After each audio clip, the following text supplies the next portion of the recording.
नमस्कार, मैं रचना Sharma Chardikla dam TV देख रहे हैं सभी दर्शकों का स्वागत करती हूं। आप देख रहे हैं उत्तर प्रदेश के समाचार। उत्तर प्रदेश के मथुरा जिले में यमुना नदी में श्रद्धालुओं से भरी एक नौका के पलट जाने से 10 लोगों की मौत हो गई, जबकि कई अन्य लापता हैं। राहत बचाव कार्य अभी भी जारी है। मथुरा के जिलाधिकारी चंद्र प्रकाश सिंह ने इस हादसे में 6 लोगों की मौत की पुष्टि करते हुए बताया था कि सभी पर्यटक पंजाब के रहने वाले थे और इसके बाद अधिकारी ने कहा कि बचाव दल ने 4 और लोगों के शव बरामद किए हैं, जिससे मरने वालों की संख्या बढ़कर 10 हो गई है। बताया जा रहा है कि नौका में 2 दर्जन से अधिक पर्यटक सवार थे। प्रधानमंत्री नरेंद्र मोदी और यूपी के सीएम योगी आदित्यनाथ ने उत्तर प्रदेश के मथुरा में यमुना नदी में नाव पलटने की घटना पर दुख जताया है। प्रधानमंत्री नरेंद्र मोदी ने घटना में जान गंवाने वाले लोगों के परिजनों को प्रधानमंत्री राहत कोष से 2-2 लाख रुपए की अनुग्रह राशि देने की घोषणा की। प्रधानमंत्री ने कहा कि इस हादसे में घायल हुए लोगों को 50-50 हजार रुपए की अनुग्रह राशि दी जाएगी। पीएम मोदी ने हादसे में अपनों को खोने वाले लोगों के प्रति गहरी संवेदना व्यक्त की। प्रत्यक्षदर्शियों ने मीडिया को बताया कि तेज हवाओं के कारण नौका बीच नदी में तेजी से डगमगाने लगी और एक पुल से टकराकर वह पलट गई। जिलाधिकारी ने बताया कि पुलिस, एसडीआरएफ, अग्निशमन सेवा, नागरिक सुरक्षा सेना और स्थानीय गोताखोर आदि लोगों की तलाश में जुटे हुए हैं। देखिए, लगभग 3 बजे के आसपास ये बहुत ही दुर्भाग्यपूर्ण दुर्घटना घटी है।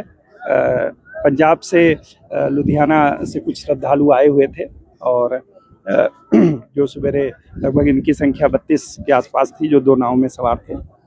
यहाँ वृंदावन का दर्शन कर रहे थे यमुना जी के किनारे, और उसमें दुर्घटनावश एक नाव डूब गई है, जिसमें 10 लोगों की असामयिक मृत्यु हुई है। करीब 15 से अधिक लोग सकुशल बचा लिए गए हैं और भी रेस्क्यू ऑपरेशन चल रहा है। 3-4 लोगों के अभी ये भी एग्जैक्टली नहीं बता पा रहे हैं कि कुल कितने लोग थे, बट अभी भी 3-4 लोगों के मिसिंग होने का ये लोग बता रहे हैं।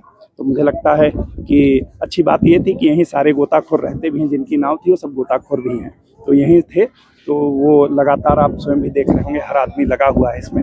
तो मुझे लगता है कि हम सभी लोग मिल करके इसको जो राहत का बचाव कार्य है उसको बहुत जल्दी पूरा कर लेंगे।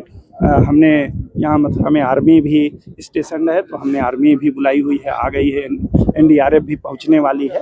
तो मुझे लगता है हम सभी मिल करके सारे लोगों को, अभी जो अवशेष बचे लोग हैं उनको माँ के बिहारी जी की कृपा से वो सकुशल बच जाएंगे। कितनी भी लगाई गई है अभी तक? देखिए, आप स्वयं देख रहे होंगे 60 से अधिक गोताखोर लगे हुए हैं और भी तमाम टीमें हैं जो हर समय बढ़ ही जा रही हैं। उत्तर प्रदेश के मुख्यमंत्री योगी आदित्यनाथ ने एक महत्वपूर्ण बैठक में अधिकारियों को निर्देश दिया कि innovate in UP call for the world के विजन के तहत प्रदेश को देश का डीप टेक कैपिटल बनाने के लिए ठोस परिणामोखी और समयबद्ध कार्रवाई सुनिश्चित की जाए। एक आधिकारिक बयान में यह जानकारी दी गई। बयान में कहा गया कि उन्होंने कृत्रिम मेधा, क्वांटम कंप्यूटिंग और drone technology, green hydrogen, cyber security और मेटेक जैसे उभरते क्षेत्रों में उत्तर प्रदेश को अग्रणी बनाने पर बल दिया। सीएम योगी ने शोध और उद्योग के बीच मजबूत समन्वय स्थापित करने के निर्देश दिए, ताकि नवाचारों का बड़े स्तर पर व्यावहारिक उपयोग सुनिश्चित हो सके और रोजगार सृजन को गति मिले। बैठक में आयुर्वेद के क्षेत्र में अंतर्राष्ट्रीय स्तर पर मान्यता प्राप्त क्लिनिकल वैलिडेशन हेतु देश का पहले संस्थागत केंद्र स्थापित करने पर भी विमर्श हुआ।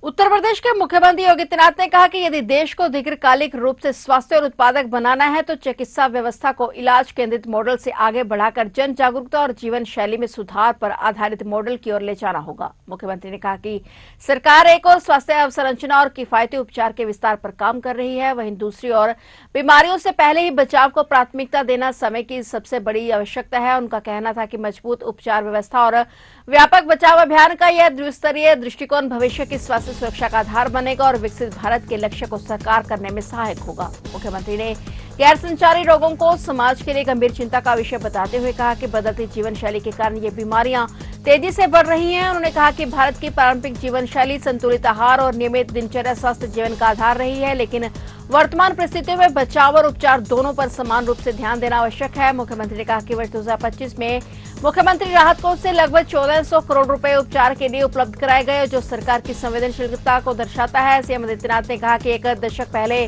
उत्तर प्रदेश में केवल 17 सरकारी मेडिकल कॉलेज थे, जबकि अब केंद्र और राज्य सरकार के संयुक्त प्रयासों से उनकी संख्या बढ़कर 81 हो गई है और 2 एम्स भी संचालित है। अटल बिहारी वाजपेयी चिकित्सा विश्वविद्यालय प्रदेश का पहला ऐसा विश्वविद्यालय है जिसके पास सभी मेडिकल कॉलेजों को संबंधित किया गया है, जो कि चिकित्सा क्षेत्र में और शिक्षा के क्षेत्र में एक महत्वपूर्ण और ऐतिहासिक कदम है। आज हम सब जिस चुनौती से घिरे हुए हैं इसके दो पक्ष हम सबके सामने बहुत स्पष्टता के साथ दिखाई देते हैं। एक पक्ष बचाव का है और एक पक्ष उपचार का है। मैं हमेशा इस बात को मानता हूं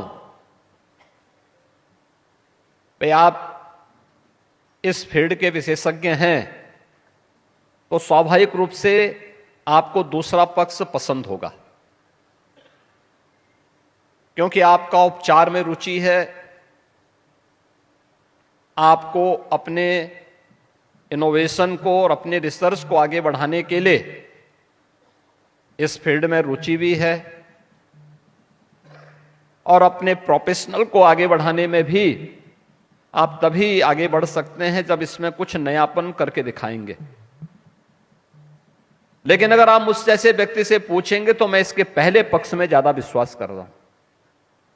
मेरा मानना है कि हमें बचाव के पक्ष पर विशेष ध्यान देकर के अवेयरनेस के उस कैंपेन को आगे बढ़ाना चाहिए जो व्यक्ति को एक स्वस्थ दिनचर्या के लिए और स्वस्थ लाइफ स्टाइल के लिए उसको तैयार कर सके, और यह आने वाले समय की उन चुनौतियों के लिए हम सबको तैयार करेगा। उत्तर प्रदेश के मिर्जापुर जिले से एंटी करप्शन टीम ने एक और लेखपाल को रिश्वत लेते हुए रंगे हाथों गिरफ्तार किया है। पुलिस सूत्रों ने बताया कि सदर तहसील क्षेत्र में तैनात लेखपाल सेंद्र बदेल ने एक किसान से जमीन मापी के नाम पर 10,000 रुपए की रिश्वत मांगी थी। परेशान किसान ने इसकी शिकायत एंटी करप्शन सेल से की और शिकायत मिलने के बाद टीम ने आरोपी को रंगे हाथों गिरफ्तार करने के लिए एक योजना बनाई। पूर्व योजना के तहत टीम ने कार्रवाई करते हुए केमिकल लगे नोट किसान के माध्यम से लेखपाल को दिलवाए और जैसे लेखपाल ने रिश्वत की रकम ली, टीम ने उसे मौके पर ही गिरफ्तार कर लिया। इस कार्रवाई के दौरान लेखपाल के एक सहयोगी को भी हिरासत में लिया गया है और कोतवाली ले जाया गया है, जहां उससे पूछताछ की जा रही है। पुलिस ने बताया कि आरोपी लेखपाल के खिलाफ भ्रष्टाचार निवारण अधिनियम के तहत मामला दर्ज कर आगे की विधिक कार्रवाई की जा रही है।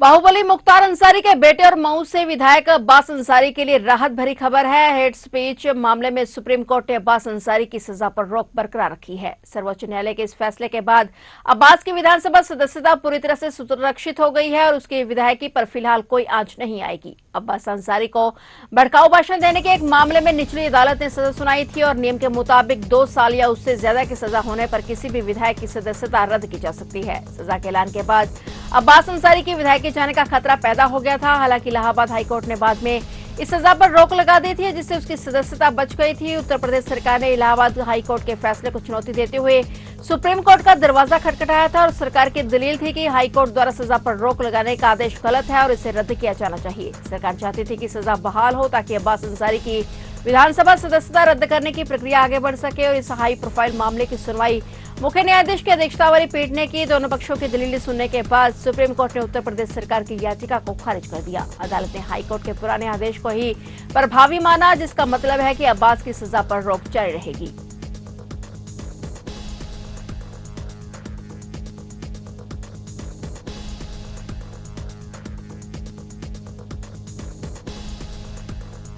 उत्तर प्रदेश के कुशीनगर जिले के रामकोला थाना क्षेत्र के मोरवन के टोला इलिनिया में एक अज्ञात हमलावर ने घर में घुसकर सो रही मां बेटी पर तेजाब फेंक दिया, जिससे दोनों गंभीर रूप से झुलस गई। पुलिस ने बताया कि घर के मालिक प्रभुनाथ यादव घर के बाहर बरामदे में सो रहे थे, जबकि उनकी पत्नी लीलावती देवी और सबसे छोटी बेटी काजल 23 वर्षीय कमरे में सो रही थी। यह हमलावर छत पर रास्ते से घुसे और दोनों पर तेजाब डालकर फरार हो गया। चीख पुकार सुनकर प्रभुनाथ जब तक अंदर पहुंचे तब तक आरोपी भाग चुका था। स्थानीय लोगों की मदद से दोनों घायलों को मेडिकल कॉलेज कुशीनगर ले जाया गया, जहां से उनकी गंभीर हालत को देखते हुए गोरखपुर मेडिकल कॉलेज रेफर कर दिया गया। घटना की संवेदनशीलता को देखते हुए डीआईजी, एसपी और अपर पुलिस अधीक्षक मौके पर पहुंचकर जांच शुरू कर दी गई। फॉरेंसिक टीम को भी बुलाया गया है और मामले की गंभीरता को देखते हुए टीमों का गठन किया गया है। आरोपी की जल्द गिरफ्तारी के निर्देश दिए गए हैं। पुलिस हमले के कारणों की जांच में जुटी हुई है।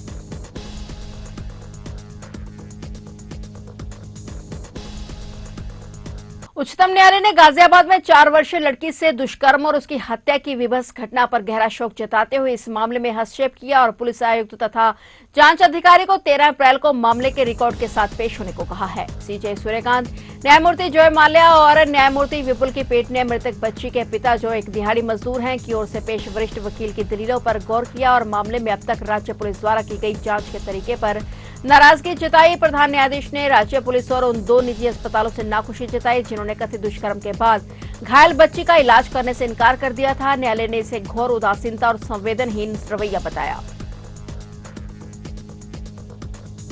उत्तर प्रदेश के बदायूं जनपद में दिल दहला देने वाली घटना हुई। उतैत थाना क्षेत्र में चलती कार में आग लगने से महिला की जलकर मौत हो गई, जबकि उसका पति झुलस गया। पति का कहना है कि पत्नी पीछे वाली सीट पर सो रही थी। उसने बचाने का प्रयास किया लेकिन वह नाकाम रहा। बदायूं के उतैत थाना क्षेत्र में हुई से हृदय विदारक घटना ने पूरे इलाके को झकझोर कर रख दिया है। लखनऊ से इलाज कराकर लौट रहे दंपत्ति की चलती कार में अचानक आग लग गई, जिससे पत्नी की जिंदा जलकर मौत हो गई, जबकि उसे बचाने के प्रयास में पति गंभीर रूप से झुलस गया। घटना के बाद परिवार में कोहराम मच गया है। गांव में शोक की लहर दौड़ गई है। पत्नी को बचाने के प्रयास में अर्पित के हाथ और चेहरा बुरी तरह से झुलस गए। बताया जाता है कि घटना के बाद वह मौके पर ही बेहोश होकर गिर पड़े और हादसे की सूचना मिलते ही परिजन मौके पर पहुंचे तो अर्पित अचेत अवस्था में पड़े थे और कार पूरी तरह से जल चुकी थी। इस दर्दनाक हादसे ने पूरे क्षेत्र को गमगीन कर दिया है। फिलहाल पुलिस मामले की जांच में जुटी है और आग लगने के कारणों का पता लगाया जा रहा है।